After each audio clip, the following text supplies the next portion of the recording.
Hello friends, good morning, welcome back to my channel. তোমাদের সবাইকে স্বাগত ও ভালোবাসা জানিয়ে তোমাদের সাথে নিয়ে আজকে নতুন ভিডিওটি স্টার্ট করছি। সকালবেলায় রেডি হয়েই তোমাদের সামনে। রেডি হওয়ার কারণ হলো মেয়েকে টিউশন পড়তে দিতে যাচ্ছি। ও বইপত্র গুছোচ্ছে, তো তারপরে আমরা দুজনে বেরিয়ে পড়বো। ও রাত্রিরে গুছিয়ে রাখে না, বলে সকালবেলায় গুছিয়ে নেব। তো ওই জন্যে এখন গুছিয়ে নিচ্ছে। তো সমস্ত কিছু রেডি হয়ে চললাম এখন মেয়েকে টিউশন পড়াতে দিতে। তো টিউশন পড়িয়ে দিতে চলে এসেছি। আর এখানে এসে আগে আনাজটা কুটে নিচ্ছি। সকালবেলা একটা নিঃশ্বাস ফেলারও সময় হয়ে ওঠে না, এতটাই তাড়াহুড়োর মধ্যে দিনটা যায়। তো প্রথমেই এসেই সকালবেলা 7টার সময় টাইমে জল এসে গেছে। আগে জলটা পাইপ লাগিয়ে আমি মাকে দিয়ে দিয়েছি। মা ভিতরে কাচাকুচি করছে, মাকে জামা কাপড়গুলো মেখে দিয়েই আমি মেয়েকে নিয়ে টিউশনে দিতে গেছিলাম। তো মা ওগুলো কেচে কেচে রাখছে আর একেবারে স্নান করে বেরোবে। আর আমি এখানে বসেছি আনাজ করতে। এখানে তেলের তরকারি করব আর এই দিকে করব আলু ফুলকপি দিয়ে মাছের ঝোল। বরের আবদার, শুধু মাছের ঝাল খাবো না, ফুলকপি আলু দিয়ে মাছের ঝাল করে দেবে। তো সেই মতোই কাজ করছি। তো আলুগুলো একটু বড় বড় রেখেছি। আর এখানে তেলের চচ্চড়িতে যে আলুগুলো দেয়া হবে সেই আলুগুলো কিন্তু আমি ছোট ছোট করে কুটেছি। আর বেগুনটার মধ্যে জানো পোকা ছিল, দেখে একটুও বোঝা যায়নি যে বেগুনটায় পোকা আছে। তা যখন কুটলাম, প্রথমের দিকটা যখন কুটে নিয়েছিলাম তখন কিন্তু আমি পোকা দেখতে পাইনি। এই শেষের দিকে এসে পোকা, কিন্তু কোনো দাগ নেই, কিছু নেই, কিন্তু ভিতরে পোকা। যাকে যাক, পোকা জিনিস তো ভালোই হয়, কেননা পোকারা তো আর খারাপ জিনিস খায় না, ভালো জিনিসই খায়। তো বেগুনটাই মনে হয় টেস্ট হবে। একটা যে বেগুনের যে মিষ্টি মিষ্টি ভাব, বা এখনকার সব বেগুনেই যদিও বা আছে, গ্রীষ্মকাল পড়লেই বেগুনের দানা উঠে যাবে আর খেতে পারা যাবে না। তো এখানে আমি বেগুন আর আলু কুটে নিয়েছি আর একটু কড়াইশুঁটিও দিয়েছি তেলের চচ্চড়িতে। আর এখানে ফুলকপি আলু কুটে নিয়েছি। আলুগুলো বড় বড় কুটেছি আর ফুলকপিগুলো একটু মাঝারি মতো কুটে নিয়েছি।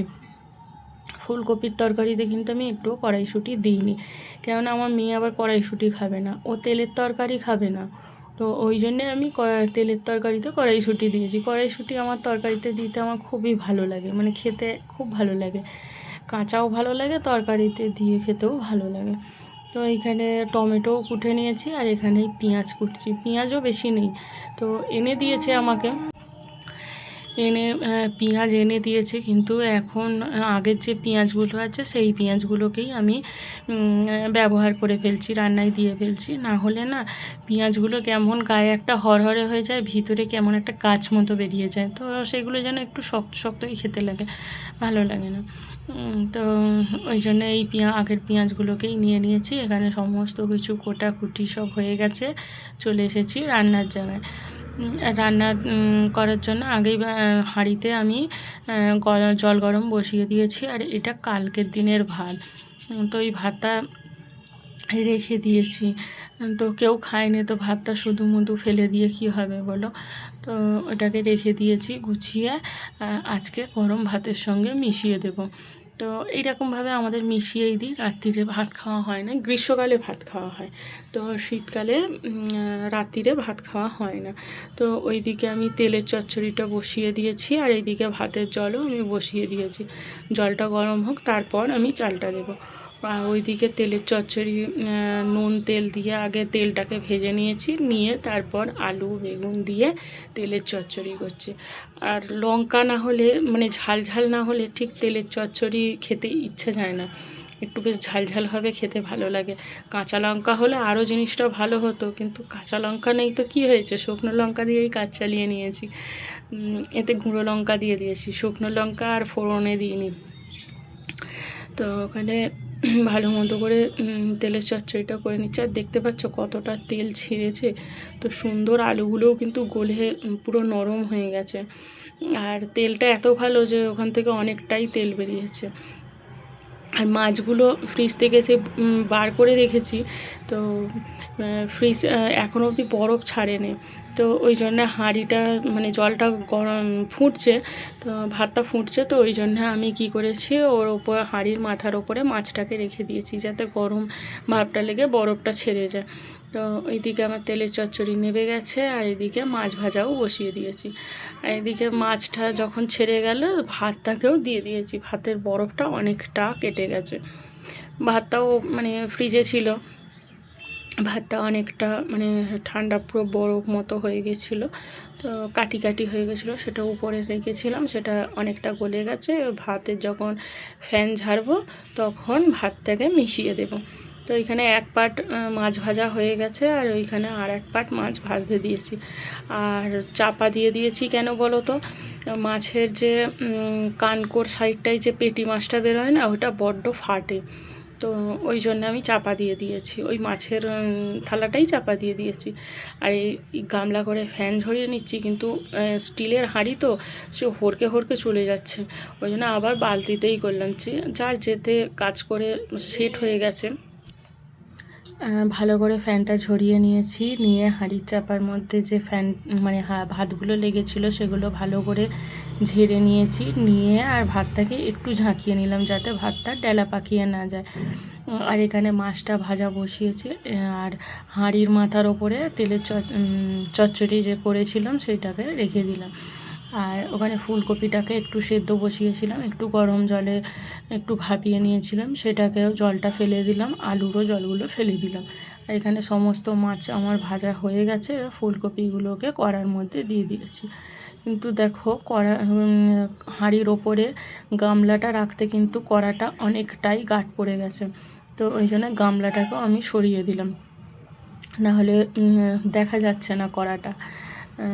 তারপর আমি এখানে চলে এসেছি তরকারি বসাতে। তো টমেটোগুলো ভালো করে ঘেঁটে নিয়ে পেঁয়াজ দিয়েছি, পেঁয়াজ ভেজে টমেটোগুলোকে একটু নরম করে নিয়ে আদা রসুন রেগুলার যে মশলা নুন হলুদ ধনে গুঁড়ো জিরে গুঁড়ো সমস্ত কিছু দিয়ে ভালো করে কষিয়ে আলুগুলোকে দিয়ে দিয়েছি। আলুগুলো আগে থেকে ভাজিনি, কেননা একেই আলুগুলো পুরো গলে ঘাঁট হয়ে যায়, তো ওই জন্য আলুগুলোকে আর ঘাঁটিনি, ভাজিনি, একেবারে কষে নিয়েছি। তো আমার রান্না তো কমপ্লিট হয়ে গেছে, তোমাদের এক ঝলক দেখিয়ে দিই। এই হলো তেলের চচ্চড়ি, আর এই যে গরম ধোঁয়া ওটা ভাত, আর এখানে আছে ওই ফুলকপি আলু মাছ দিয়ে তরকারি। কেমন লাগছে দেখে একটু বলো তো কেমন লাগছে, আর কার কার খেতে লোভ লাগছে তারা তারা আমার বাড়ি চলে আসে, তোমাদের সবাইকে আমি নিজের হাতে রান্না করে খাওয়াবো। তা বরের অফিসের যে টিফিন নিয়ে যাবে সেই টিফিনও গুছিয়ে নিচ্ছি, আর খেতে বসবে, ভাত খেয়ে যাবে, তো সেই খাবারটাও গুছিয়ে নিচ্ছি। এখানে ডাল দিয়ে দিয়েছি, তেলের চচ্চড়ি, ফুলকপি আলুর তরকারি, আর এখানে আমার মেয়ের জন্যও খাবার বেড়ে নিয়েছি। ও পড়ে এলে ওকে আমি ভাত ফুলকপি আলু দিয়ে মাছ দিয়ে তরকারি দিয়ে ভালো করে মেখে গপাগপ করে খাইয়ে দেবো, নাহলে খেতে চায় না, ওকে না খাইয়ে দিলে না ও খেতে চায় না, আর নিজের হাতে যদি খায় একদম খেতে চায় না। আমার মনে হয় এটা যেন সমস্ত বাচ্চাদেরই এই একই সমস্যা হয়ে যাচ্ছে, তাই না? আর আমি মাথায় চিপচিপে করে তেল মেখেছি, তার কারণ হলো আমি শ্যাম্পু করব। আর আজকে যদি না আমি শ্যাম্পু করি তাহলে এখন আমি পুরো সপ্তাহটাই শ্যাম্পু করতে পারবো না, কেননা কালকে বৃহস্পতিবার, তারপর শুক্রবার দিন আছে একাদশী, শনিবার শ্যাম্পু করতে নেই, সেই চলে যাবে রবিবার।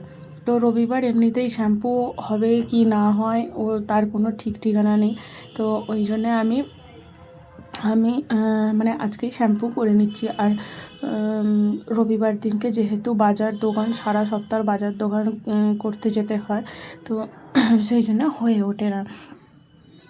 তো আমি তো জামা কাপড়গুলো সব মিলে চলে এসেছি, এসে তখনও দেখছি গরম জলটা হয়নি, আমি তাহলে ঘরটা ভালো করে ঝাঁট দিয়ে নিই। বিছনা তো আগেই গুছানো হয়ে গেছে, কেননা মেয়ে অনেক সকাল সকাল গেছে, ওর বাবা মানে আমার বর বাজার গিয়েছিল, সেই জন্য বিছনাটা সকাল সকাল তোলা হয়ে গেছে, বেশ টান টান পরিপাটি করে তোলা হয়ে গেছে। আজকে কিন্তু তোমাদের সামনে আমি বিছনা গুছালাম না, তাহলে দেখতে কি ভালো লাগছে না, বিছনাটা টান টান হয়ে আছে, তো এরকম দেখতেও ভালো লাগে বলো। তা আমি ঝাঁট দিয়ে দিলাম ভালো করে, আর এখানে আমি খাটের নিচেও টেবিলের নিচেও সমস্ত কিছু ভালো করে মেঝেটা ভালো করে একেবারে নিট অ্যান্ড ক্লিন করে পরিষ্কার করে নিলাম, কেননা আমি ভীষণ খুঁতখুঁতে, তো আমি খুঁতখুঁতে সব কিছু একেবারে নিখুঁতভাবে কাজ করতেই ভালোবাসি, তা আমার ঘরদোর মোছা হয়ে গেছে। এখানে 2-3টে সিঁড়িতে একটু জল পড়েছিল, সেই জলগুলোকেও ভালো করে মুছে নিলাম। নিয়ে আমি চলে এসেছি দালানটা, মানে বাইরের ঘরটাও মুছতে চলে এসেছি। আর ওই দেখতে পাচ্ছ এক গামলা পুরো বাসন পড়ে আছে, ওগুলোকেও মাজা ধোয়া করতে হবে। তো চলো এগুলো করে নিই। আর ডাস্টবিনের ময়লা অনেক আগেই ফেলা হয়ে গেছে, তো ডাস্টবিনের বালতি পুরো পরিষ্কার ঝকঝকে তকতকে হয়ে আছে।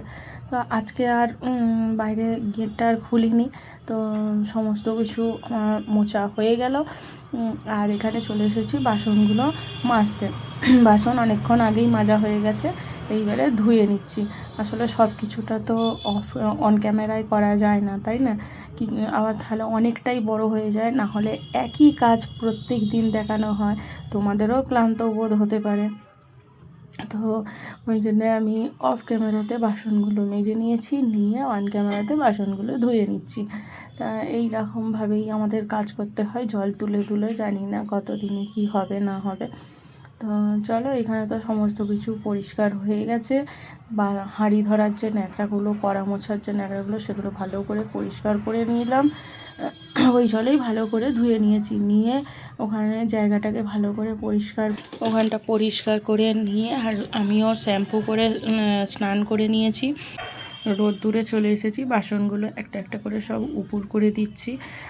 এদিকে আর আমিও চুলটাও খুলে নিচ্ছি, চুলটাও একটু শুকিয়ে যাবে যেহেতু শ্যাম্পু করা হয়েছে। আর আমি ন্যাতাটাকেও রোদ্দুরে দিয়ে দিলাম। এত গাড়ি ঘোড়া যায় না, মানে ভয়েস দিতে এত অসুবিধে হয়। তো কি করা যাবে বলো, রাস্তার ধারে ঘর থাকলে এই হয়। তো সমস্ত কিছু করে চুল আসে নিয়ে পাখিদেরও খেতে দিয়ে দিলাম, দিয়ে আমরাও খেতে বসে গেছি। এখানে মেয়ের ভাত বেড়ে নিচ্ছি, এখানে আমরাও ভাত বেড়ে নিয়েছি। আর আমি তো তেলের চচ্চড়ি দিয়ে খাবো, আর মেয়ে তেল একদম খাবেই না, ওই জন্য ওর পাতে আমি দিইও নি। ওই ফুলকপি আলু দিয়ে মাছ দিয়ে ও খাবে। আর এত রোদ্দুর আসছে না, রোদ্দুরে বসা যাচ্ছে না, ওই জন্য রোদ্দুর দরজাটাকে দিয়ে দিয়েছি, দিয়ে আর বসেছি খেতে আমরা দুজনে মিলে।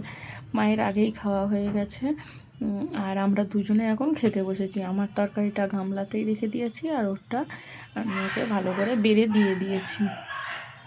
তো চলো, আমি এখন তেলের চচ্চড়ি দিয়ে খাই, আর এই যে গামলার তরকারি এটা রেখে দিলাম। আর এইদিকে খেয়ে দিয়ে উঠতেই আর এইদিকে 4টে বেজে গেছে। আর এইদিকে জলও তুলে ফেলছি, একটা ড্রামে জল ভর্তি হচ্ছে। আর এরকম আজকে পাইপের ব্যবস্থা করে দিয়েছি, জানো তো, আর আমি তুলতে পারছি না। আর এখানে রান্নার জলটাও আমি তুলে নিয়ে এসেছি। আর তো এসে দেখছি জামা কাপড়গুলো সব শুকিয়ে গেছে, 4টে যেহেতু বেজে গেছে, জামা কাপড়গুলো শুকিয়ে গেছে। তো এক ছোটে জামা কাপড়গুলোকেও সব তুলে নিয়ে তারপর একেবারে শুতে যাব। তো ন্যাতাটাকেও আমি টিনের চালের মাথায় দিয়ে দিলাম। আর এই দেখো, এইখানে সূর্যটাকে কি ভালো লাগছে না, পড়ন্ত বিকেলের সূর্য, এত শান্ত, এত স্নিগ্ধ, যেন মনে হচ্ছে যেন বলছে যাবার আগে তোমাকে একটু উষ্ণ করে দিয়ে যাই। কি ভালোটাই না লাগছে। তো চলো, সন্ধেবেলা একটু শুয়েছিলাম, কিন্তু ঘুম হয়নি, একটু শুয়েছিলাম যেহেতু অনেক সকালে ওঠা হয়, জাস্ট একটু ক্লান্তি ভাবটা কাটানোর জন্য। তো এখন সন্ধেবেলা আমার ঘরে সন্ধে দেওয়া হয়ে গেছে, আর এখানে চাও হয়ে গেছে মায়ের আমার জন্য, দুজনের জন্যই চিনি ছাড়া চা, লিকার চা।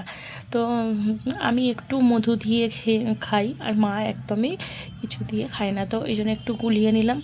আর এখানে দুধের সর পড়েছে, সেটাকেই তুলে ফেলে দিচ্ছি। দুধের সর আমার মেয়েও খায় না গো, আর আমিও খাই না। তা এখানে আমি বালতিতে ঠান্ডা করতে দিয়েছিলাম, তো একটু ঠান্ডা হয়ে গেছে, একটু গরম গরমও আছে। আর গ্লাসে ঢেলে নিলাম, নিয়ে এবারে নিচয় নিয়ে যাব। আর এদিকে হলুদের জায়গা সব একটু ভালো করে গুছিয়ে রেখে দিলাম, দিয়ে চাটা খেয়ে দিয়ে এসে এবারে রাত্রিরের রান্নার তোড়জোড় আরম্ভ হয়ে গেছে। তো এখানে আমি রুটি বেলে নিচ্ছি, আটা নিচে থেকেই মেখে নেচি কেটে সমস্ত কিছু গুছিয়েই এসেছি। আর এখানে এসে খালি রুটিগুলোকে খালি বেলে নিয়েছি। এটা 2 পার্ট করলে রুটিগুলো হয়ে যাবে। আমাদের ওই 9টা কি 10টা রুটি লাগে, তো অল্প কটায় তো বেলে এই যে করে নিচ্ছি। আর রুটি ছাকার যে জালিটা রয়েছে সেটা উপরে পেরেকে টাঙানো আছে, তো সেটা নাবাতে ভুলে গেছি, ওই জন্য এইদিকে খুন্তি আর ওইদিকে বেলন চাকিয়ে দিয়েই রুটিগুলো সেঁকে নিচ্ছি। তো রুটিগুলো কি সুন্দর ফুলছে বলো, দেখতেও ভালো লাগে, আর রুটিগুলো ফুললে ভালোও লাগে, আর রুটি করার মনও লাগে। তো চলো, এখানে আমার সব কটা তো রুটি হয়ে গেল, আর এক খেপ রুটি আছে, সেইগুলোকেও করে নিই একা হাতে বেলে নিয়ে। আর রুটিগুলোকেও করে নিই, গ্যাসটা আস্তে করে দিই, দিয়ে এইদিকে সব কটাকে রুটিকে আগে বেলে নিই। আর এইখানে তরকারি হচ্ছে, তা এখানে আলুটা আগে ভেজে নিচ্ছি, ভালো নুন আর হলুদ দিয়ে ভেজে নিয়েছি, নিয়ে এখানে পেঁয়াজ, টমেটো, ক্যাপসিকাম সব কিছু ভাজা হয়ে গেছে, তার উপরে ওই চিকেনগুলোকে দিয়ে দেওয়া হচ্ছে। আর তোমরা কি দেখতে পাচ্ছ, চিকেনের মধ্যে কিন্তু মেটে কচকচি রয়েছে, তো এইগুলো খেতে হেভি লাগে, তো ওই জন্যে সেইগুলোকেও এনেছে, দুটো একটা ছিল, সেইগুলোকেও ওই মাংসর মধ্যেই নিয়ে চলে এসেছে। আর এইখানে সমস্ত কিছু মশলা ভাগ করা আছে, তো ওইগুলোকে দিয়েই ভালো করে কষানো হলো, আর এখানে ওপর থেকে হোমনমো করে ধনেপাতাও ছড়িয়ে দেওয়া হলো। ঠিক আছে, মাংসটা পুরোই কমপ্লিট হয়ে গেছে। আর আজকে যে রান্না করেছে, আজকে রাঁধুনিকে দেখায়, মাংসটা কিন্তু আমি করিনি, তোমরা কেউ ভাববে না যে মাংসটা আমি করেছি, আমি রুটিটা করে নিয়েছি। তো তারা মাংসটা যে করেছে তাকে দেখায়, এই যে এই রাঁধুনি, আমি রান্না করেছি। হ্যাঁ, মাংসটা রান্না হয়েছে, দেখেছে সবাই, এই যে কালার যা সুন্দর এসেছে পুরো। তাহলে চলো, রান্না বান্না তো সব হয়ে গেছে, এইবারে গিয়ে সবাইকে খেতে দিই। তাহলে ভিডিওটাও এখানে শেষ করছি, দেখা হবে অন্য একটি ভিডিওতে। ততক্ষণ অবধি সবাই ভালো থাকবে, সুস্থ থাকবে, সাবধানে থাকবে, দেখা হবে নতুন একটি ভিডিওর সঙ্গে। আজকের মতো টাটা, গুড নাইট।